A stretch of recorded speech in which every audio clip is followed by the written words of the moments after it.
Trained to have a crane-like figure, clouds in the blue sky, water in a bottle, never has a national drama been so revered. Released 14 years ago, with a shocking rating of 9.7 on a certain platform, topping the charts. As the saying goes, you need some experience to understand the Mansion Gate, let alone the Ming Dynasty 1566.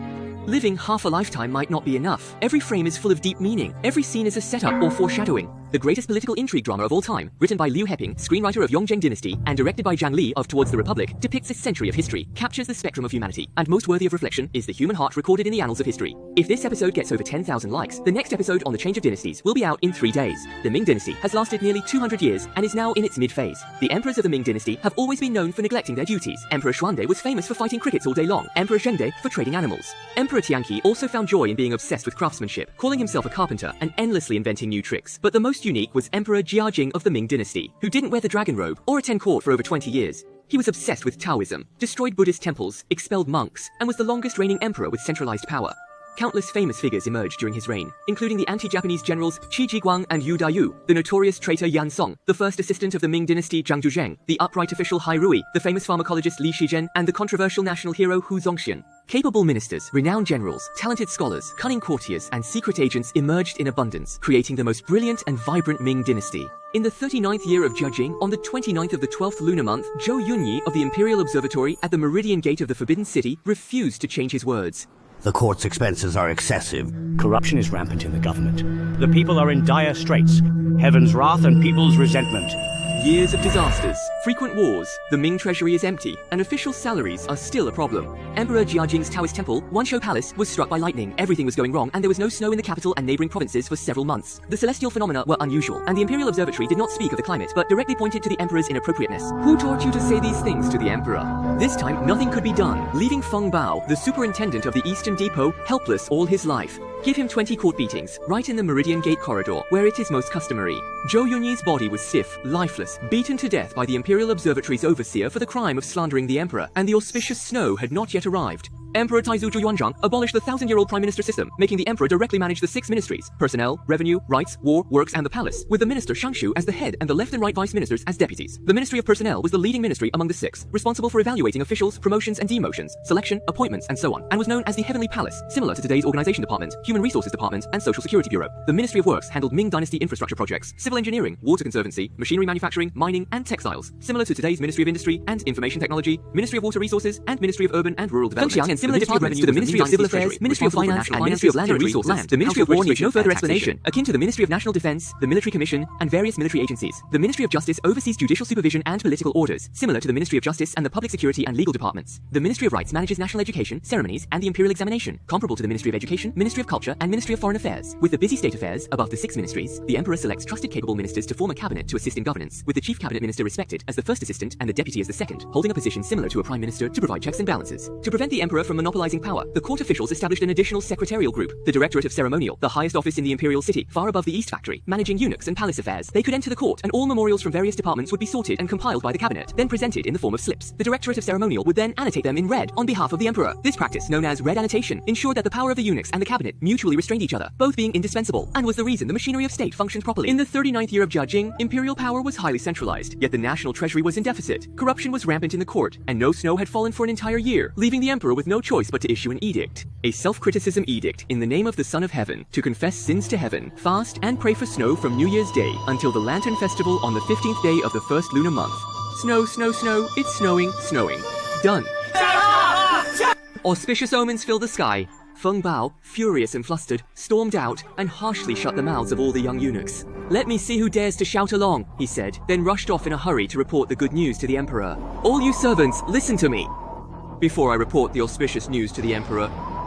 If any of you dare to babble nonsense, immediately beat him to death." Beat him to death inside.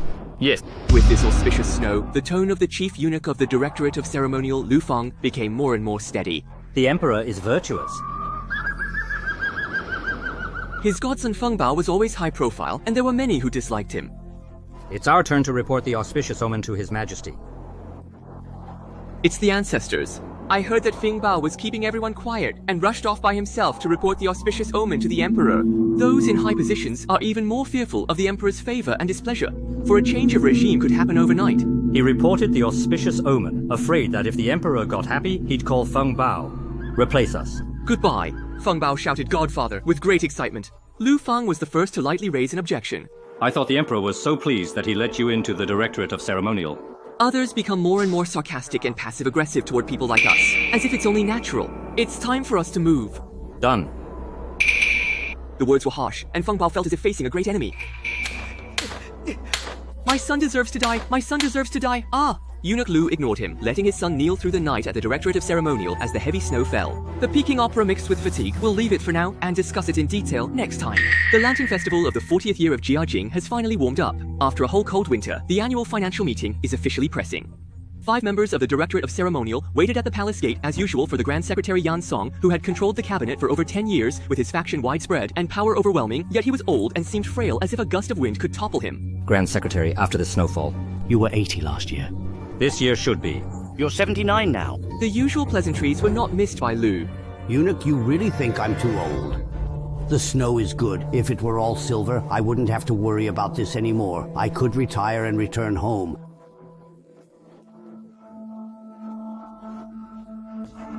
Eunuch Lu's flattery is always flawless. Long live the Emperor. May the Grand Secretary live 100 years. You still have to serve the Emperor for another 20 years. Yan Shifan stood behind with a calm but rebellious demeanor.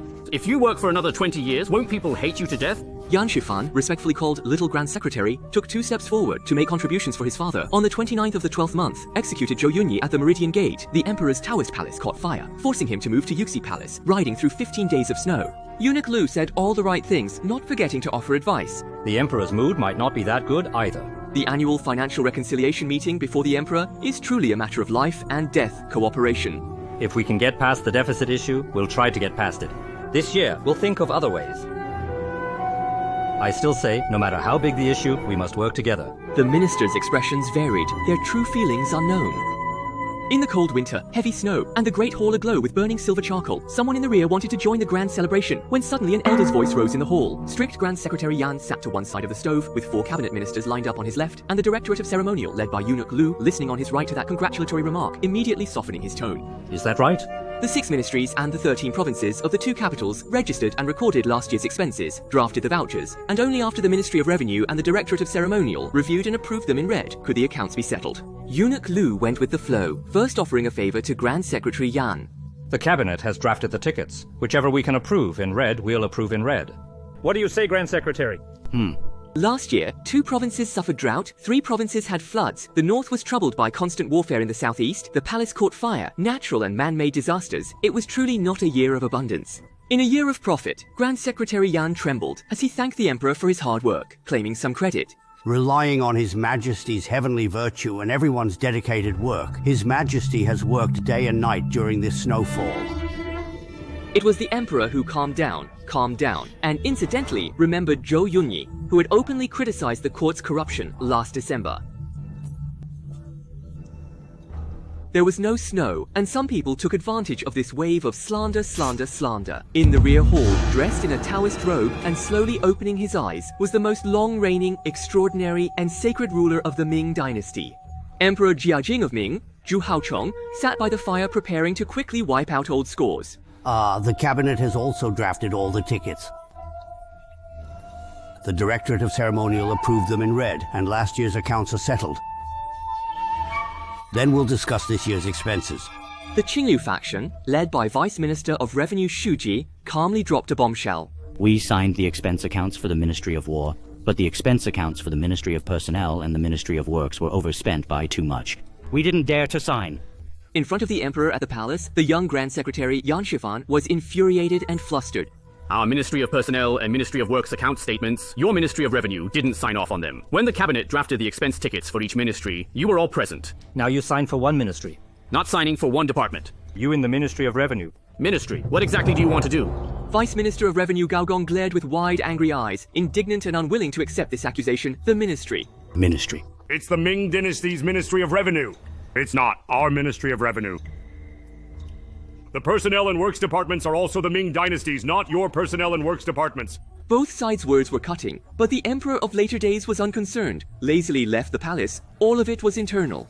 Tickets drafted by the cabinet, but by refusing to sign as a way to threaten the court and delay major state affairs, you should know what the consequences are. The consequences are nothing but dismissal. Yesterday I looked at the drafts of the tickets you sent. Shugilao and I have already had this idea. The Ministry of Revenue's task. We can't do it anymore. The Emperor intervened. His brows furrowed, revealing a trace of impatience as Yan Geilao skillfully interpreted the Emperor's intentions. Yan Shifan. Father, there's no father here. Only the ministers of our Ming dynasty. In front of the Emperor, discussion should allow people to speak.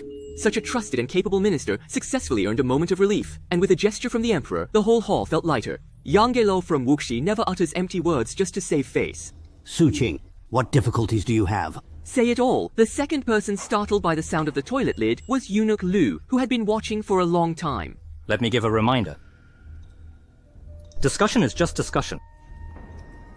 Don't always bring up dismissals and demotions. Who should do what? Who shouldn't? This scale is in the Emperor's hands. At this point, the three forces in front of the Emperor briefly showed their methods. The cabinet was clearly divided, the Yan party was corrupt, and the trend of forming cliques and seeking personal gain was growing. The clean stream, led by Xu Jie and other upright ministers, was concerned about the world. The two sides looked at each other with disdain, seeing each other as pests of the Ming Dynasty, wishing to eliminate them quickly. Yan Shifan, the chief, achieved 2 merits, but there were many discrepancies in the previous accounts. The leader of the reformist faction, Xu Jie, was the first to launch an attack, merely raising the issue of an unsigned document. Yan Shifan immediately felt guilty and angry. Gao Gong of the Ministry of Revenue couldn't hold back his anger either, and the two sides quarreled. Emperor Jiajing didn't pay much attention at first, but when Gao Gong suddenly blurted out that he was quitting, the Emperor slammed down the toilet lid, warning those outside not to make too much noise. With Yan Song's lifelong shrewdness and insight, he immediately understood the Emperor's mood, and calmed his son with just a few words. After the Emperor left the palace, the third faction, represented by Chief Eunuch Lu Fang of the Directorate of Ceremonial, who was closely favored by the Emperor, remained composed and silent. Aside from advancing the process, he would discreetly hint to both sides to end the discussion, when sensing the Emperor's mood. As the two factions gradually quieted down, the unsigned matter from the Ministry of Revenue finally came to light. Honestly calculating the total accounts, the Ming Dynasty's profit area, the 2 capitals and 13 provinces, had a total expenditure budget of 39.8 million taels at the beginning of last year. The total tax silver collected last year was 45,367,000 taels. However, the account statement received by the Ministry of Revenue yesterday showed a silver expenditure of 53.8 million taels. Offsetting last year's overspending resulted in a deficit of 8,433,000 taels, a severe loss. The Ministry of Works directly added the extra 3 million taels of expenditure to the Ministry of War's account. Gao Gong raised the account book, his eyes wide open. In a word, the 14 million taels deficit last year was all due to the Ministry of Personnel and the Ministry of Works, yet they want us to draft tickets from other departments.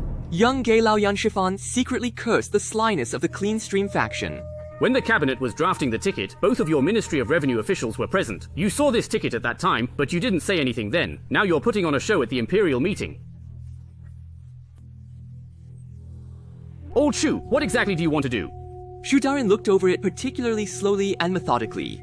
It doesn't mean it was verified. At this time, Zhang Zhuzheng, the future Grand Secretary and Chief Minister of the Ming Dynasty, was merely one among the cabinet's group of assistants, with room still left for honing his skills.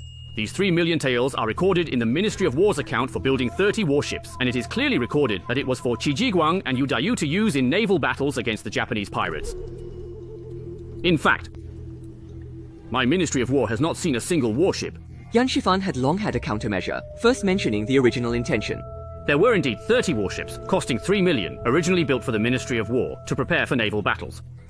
Later on, it was used for work in the palace. Later, they were used to transport timber for repairing several great halls in the palace. And dragged other agencies into the matter. The remaining 20 ships were lent to the Maritime Trade Office. The Maritime Trade Office borrowed the ships with Eunuch Lu's involvement in this matter. The Maritime Trade Office should have reported to the palace. Eunuch Lu's eyes were full of understanding, and the pen-holding eunuch Chen Hong also closely followed up with detailed information. At that time, the Maritime Trade Office needed to transport silk, tea, and porcelain to Persia, India, and other places in exchange for silver. Because there were not enough ships, they borrowed 20 vessels. Emperor Jiajing always listened particularly attentively to matters of money. Eunuch Lu gently mediated, seeking to calm things down and resolve the dispute. Then this matter is clarified in the accounts. Although it was counted under the Ministry of War, the money was still used for the right purpose. Now the several great halls in the palace that caught fire have been repaired, Yan Darin. You return those 10 ships to the Ministry of War, and I'll also inform the Maritime Trade Office on my side. Doing everything possible, in words, to be fair to both the Ministry of War and the Ministry of Revenue. If there is a shortage of ships, new ones can be built. Don't occupy warships. All 30 ships are returned to the Ministry of War. Giving credit and benefit to both departments. This 3 million taels expenditure, recorded in the Ministry of War's account. That makes it legitimate and proper. Afterwards, Emperor Jiajing lightly shook his imperial robe to celebrate. Zhang Zhusheng, with a solemn expression, lowered his eyes. The emperor tacitly agreed that there was no room for maneuver in this matter. Yang Gelao immediately got up to warm himself by the fire, returning to a leisurely state. The first confrontation between the two factions, the Ministry of Works spent 3 million, but recorded the account under the Ministry of War. Qingliu was ready, took it to the court, intending to fight against the Yan faction. But Yan Shifan mentioned two things that Emperor Jiajing cared about in just a few words. First, the Taoist palace caught fire and needed to be repaired as soon as possible for the emperor's convenience, showing utmost thoughtfulness. Second, the Maritime Trade Office's management of foreign trade to enrich the national treasury is a major matter. As for borrowing ships to exchange for real gold and silver, whose name the credit goes under, doesn't really matter. This time, the Directorate of Ceremonial didn't stray, Chen Hong explained, and testified promptly. Behind the scenes, hoping for benefits, Eunuch Lu understood the emperor's bias was blatant. Elder Yan, old and frail, listened attentively without even needing to lift a finger. The situation was clearly resolved. Only the Qinglu faction suffered a defeat, inevitably looking dejected. 3 million drafts were to be signed immediately, with the Directorate of Ceremonial stamping the approval on behalf of the younger brother. This time, it was the Yan faction who won the situation, and Gao Gong braced himself to begin the second round of offensive. The public funds for river repairs in Jiangsu's Bai River, Wusong River, and Zhejiang's Xinan River exceeded expectations, nearly doubling the silver expenditure. Yan Shifan remained calm, having long prepared an excuse. Jiangsu and Zhejiang are key tax regions for the court, and the extra public funds spent on river repairs have detailed accounts available for inspection at the river administration offices. Besides, the river supervision, all eunuchs sent from the palace. If you don't sign, I'm afraid it's not just against our Ministry of Works. With these words, the faces of the major eunuchs in the Directorate of Ceremonial changed. Not looking good. Only Eunuch Lu remained calm. Who else hasn't signed? Gao Gong's emotions grew increasingly agitated. There's also the payment for the timber for palace repairs. The budget reported at the beginning of the year was 3 million tiles, but this settlement reached 7 million tiles. A deficit of 4 million taels. Yan Shifan gritted his teeth, maintaining the posture of a virtuous minister sharing the emperor's worries. No matter how you calculate, it always ends up being the emperor's responsibility. Zhou Yu's death was imminent. Gao Gong unconsciously lowered his voice, unable to calm his anger. I'm saying the Ministry of Works lost 4 million taels. I never said the palace shouldn't be repaired or provided with electric eels. If you want to kill someone, just do it directly.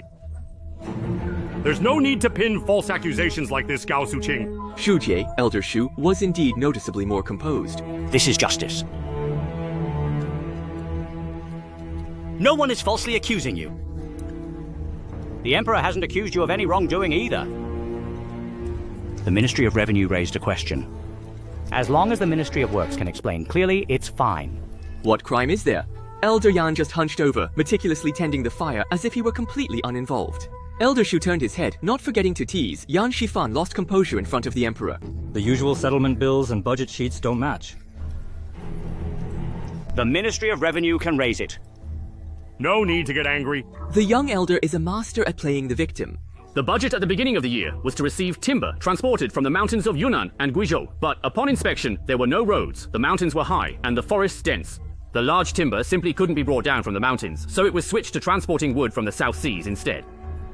The construction period for this year suddenly increased. The objective factors were difficult, and the effort was even more exhausting. Our Ministry of Works rushed day and night. Even several large ships capsized, but still managed to repair several palace buildings before the end of the year. Not forgetting to express gratitude to the emperor. For the emperor, we can endure any hardship, but I just don't understand. We're all doing the court's work. Why is it always that the more work someone does, the more grievances they suffer? Why do you always hold on to the extra silver spent? With tears streaming and words full of conviction, if anyone dares to blame even a little, they're truly heartless and despicable.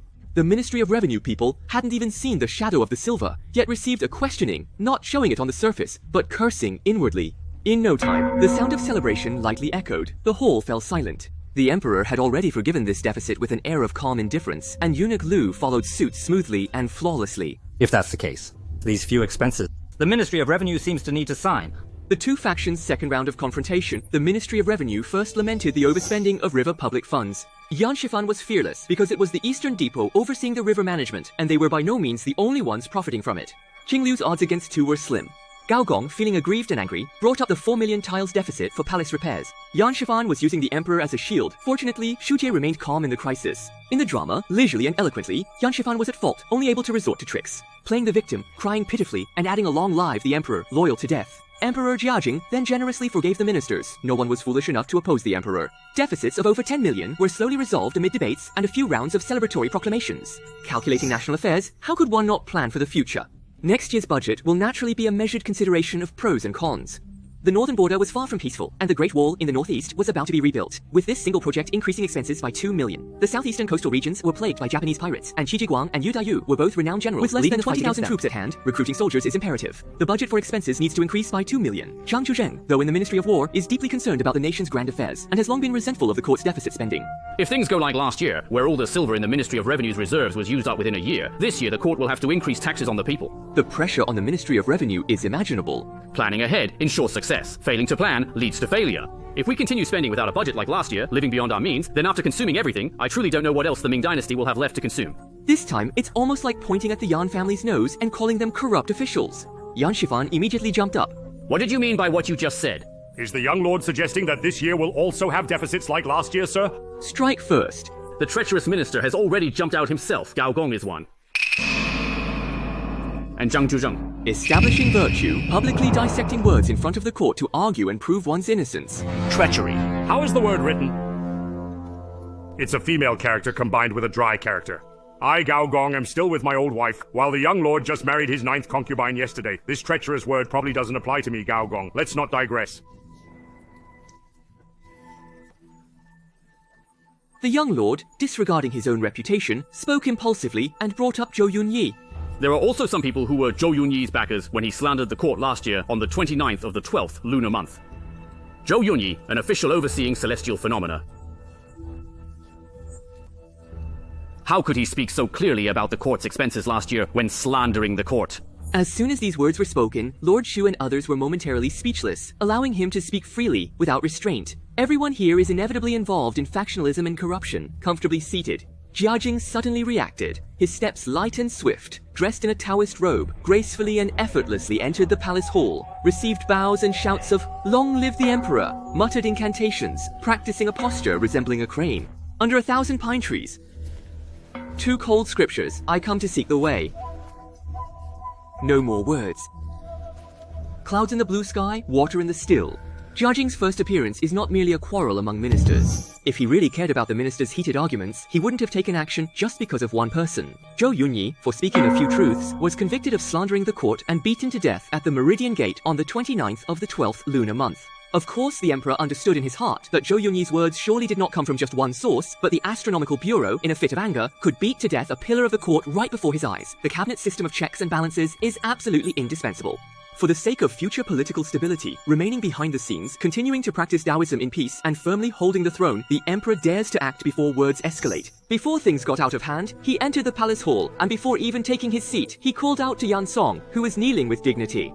I am here. Yan Shifan says Zhou Yunyi, who slandered the court, has backers, and the backers are right in your cabinet. Who is Zhou Yunyi's backer? Yan Song, perceiving the emperor's thoughts, responded appropriately.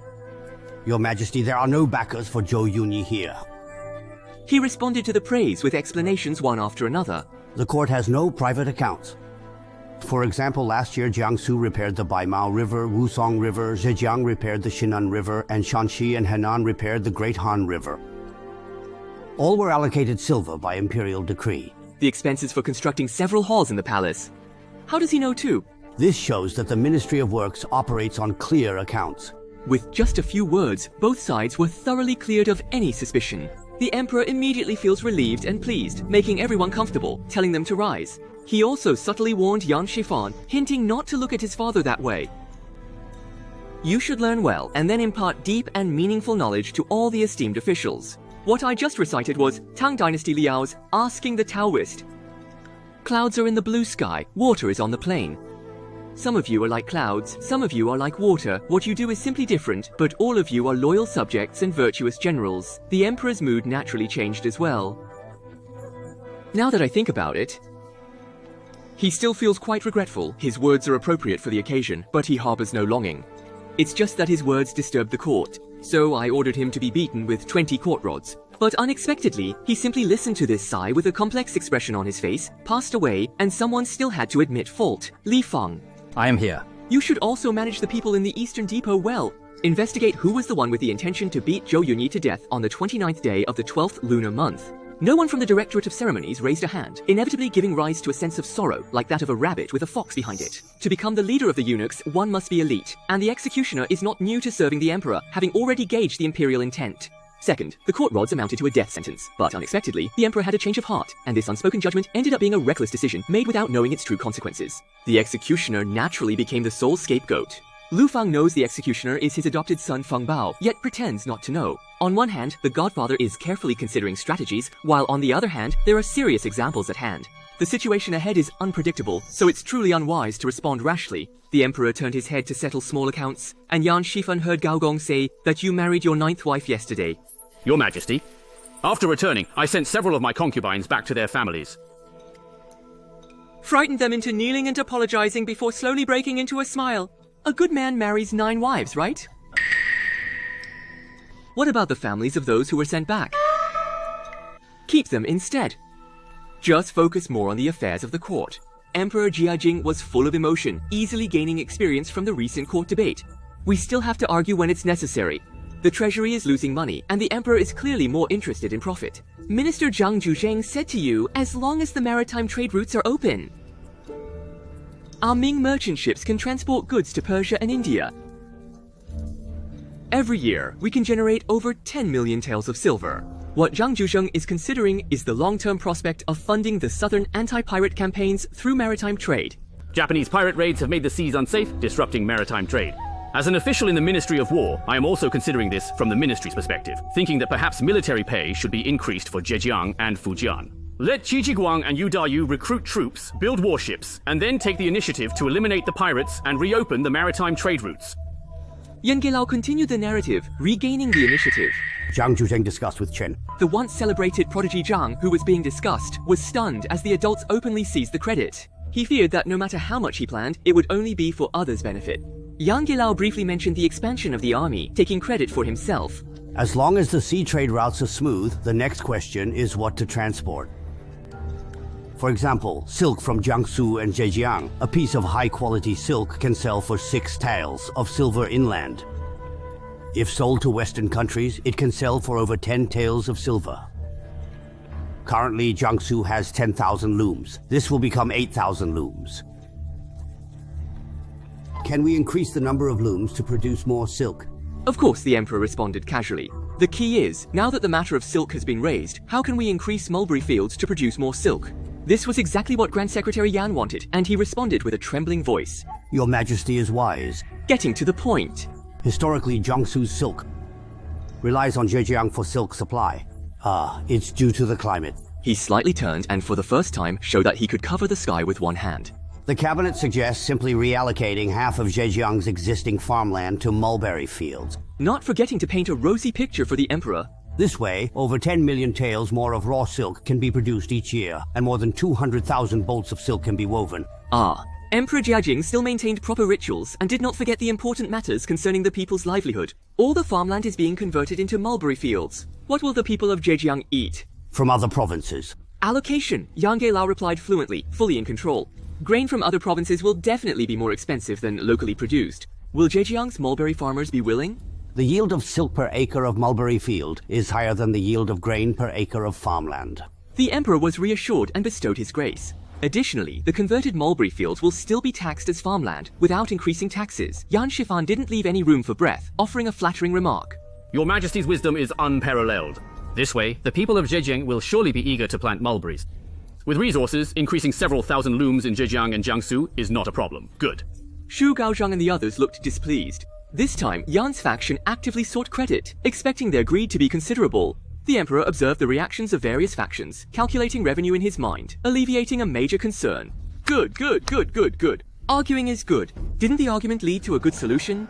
Immediately take action on this matter. Let the Directorate of Ceremonial and the Ministry of Works handle it. Don't forget to reassure the Ministry of Revenue. Of course, all the extra money earned by the Ministry of Revenue should be accounted for in their books. Changing rice fields to mulberry fields. The origin of this national policy was actually just Zhang Zhuzheng advocating for the emperor to open up trade, striving to raise military funds for southern generals like Qi Jiguang. With effortless ease, Yansong made it seem like a joint discussion, not only taking the other person's idea, but also changing its direction. Directly bypassing the military, which he wasn't familiar with and had no benefits to gain, he vigorously promoted the benefits of silk and converting rice fields to mulberry fields. In a few words, he removed concerns about family background. The emperor, enticed by grand promises, still had to show some concern for his subjects, namely, not increasing taxes. And once Yan's faction's policies were implemented, the benefits they sought would surely accumulate at every level. With his mind at ease, the emperor was also willing to grant some comfort and allocate silver to loyal ministers, such as Zhou Yunyi, who served the princes. The palace will provide the funds. Servant. Go and handle it. Yan Song, in his twilight years, inadvertently harmed his kind, inevitably evoking a sense of sorrow. Heavy snow is falling, and the cold wind is biting, just like the turbulent times of the late Ming Dynasty. In the hearts of many, the Ming Dynasty is the most dignified dynasty, lasting 276 years, never marrying off princesses for peace, never ceding territory, nor paying reparations or tributes, with over 100 vassal states, making it the most prominent among feudal dynasties. The Ming Dynasty 1566 holds the highest place in national dramas, first aired in 2007, but due to a failed premiere and copyright restrictions, it went unnoticed for 10 years. It wasn't until 2017 that this domestic masterpiece was re-released, sweeping the internet with its high reputation, showcasing an unprecedented bureaucratic system from multiple angles with no flaws to be found in any direction of superior quality. At the end of the Ming Dynasty, as the great building was about to collapse, the court was in a perilous situation. Jia Jing remains behind the scenes, overseeing the entire court. The Directorate of Ceremonial Affairs signs documents on behalf of the emperor and manages the imperial city, handling matters big and small. The cabinet assists with governing the state. Jia Jing supports Yan Song as chief grand secretary. Yan's faction had been corrupt for years, his cronies clearing out opponents, while Xu Jie, serving as Minister of Revenue, represented the clean-stream faction and steadfastly balanced against them. The very first episode features a court meeting under such circumstances, with intricate schemes and deceptions, subtle strategies, and deep calculations, and introduces the most important character, also reflected in the show's alternate title, Jia Jing and Hai Rui. How will Hai Rui, the famous upright official in history, make his appearance? Under the policy of switching from rice to mulberry, officials from all sides present their strategies like a banquet. The bureaucracy is deeply entangled, and there are always places beyond the reach of imperial authority. How should national policies be carried out amid the exploitation of interests? Ming Dynasty 1566 is about to be updated. Under the red flag, it grows toward the sun. I'm Pepper Salt. See you next time.